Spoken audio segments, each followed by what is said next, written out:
সম্মানিত ভাইয়েরা, এই দুনিয়ার জমিনটা খুবই অস্থায়ী জমিন। যদি একদিক থেকে চোখ খুলে দেখি, যারা চলে গেছে ওরা মুরব্বী ছিল, আজকে আমরা মুরব্বী হয়ে গেছি। যারা শিশু ছিল এরা মুরব্বীর দিকে আসতেছে। কোথায় হারিয়ে যায় আর কোনো খোঁজ খবর পাওয়া যায় না। দুনিয়ার জমিনে যত দূরেই থাকুক তার খোঁজ পাওয়া যায়, কিন্তু দুনিয়া থেকে 3.5 হাত মাটির নিচে যাওয়ার পরে কি অবস্থায় থাকে কেউ জানে না।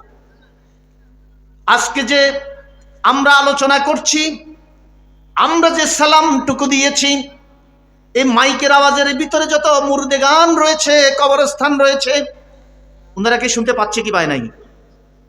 যদি নাই শুনে তাহলে কবরস্থানে যাইয়া আল্লাহ রাসূল শিখাই দিয়েছে সর্বপ্রথম দিবেন কি? তো যদি নাই শুনলো আপনি সালাম কাকে দিলেন? ওনারা শুনছেন, ওনারা আমাদের অবস্থা দেখছেন, ইভেন আফসোসও করছেন, আমাদের জন্য আফসোস করছে, আমাদের জন্য। কারণ হাদিস শরীফে এসেছে, যদি মাইয়াত নেককার হয় তার রূহ যাবে ইল্লিনে, আর যদি বদকার হয় তার রূহ যাবে সিজ্জিনে। সিজ্জিন জাহান্নামের একটি কঠিনতম জায়গা।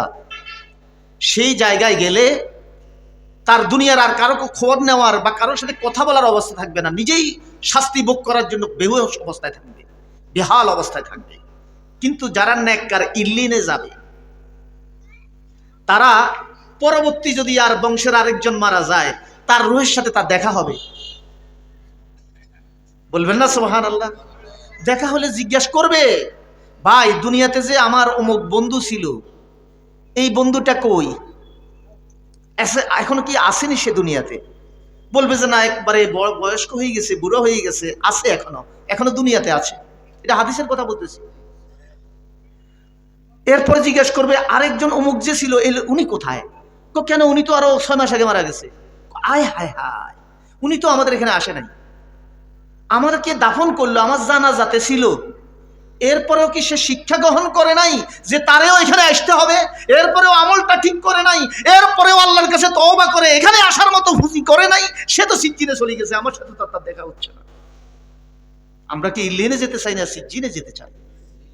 আমরা সেখানে সুখ শান্তিতে থাকার জন্য যে জায়গা, সেখানে যেতে চাই। সেখানে যাওয়ার জন্য যে আমল, যে কথা জানা দরকার, যে জায়গায় যাওয়া দরকার সেখানে যাওয়া দরকার। হাট বাজারে বসে থাকলে সেখানে যাওয়ার পথ খুলবে না। সম্মানিত ভাইয়েরা, আমাদের খতিব সাহেব যে আলোচনা করছিলেন আল্লাহর হক, বন্দার হক, আমি আজকে মানুষের হক বা হালাল খাদ্য সম্পর্কে 2-4টি কথাই বলবো সংক্ষিপ্ত সময়ে।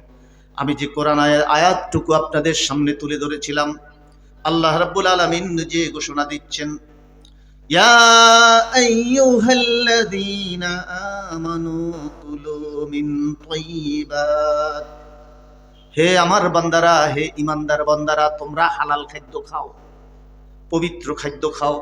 মা রাযাকনাকুম, যে রিজিকটা আমি তোমাদেরকে দিয়েছি। ওয়াশকুরু লিল্লাহ, আল্লাহর শুকরিয়া আদায় করো। ইন কুনতুম ইয়াহু তা'বুদুন, যদি তোমরা তার আবেদ বান্দা হয়ে থাকো, যদি তার ইবাদতকারী হয়ে থাকো।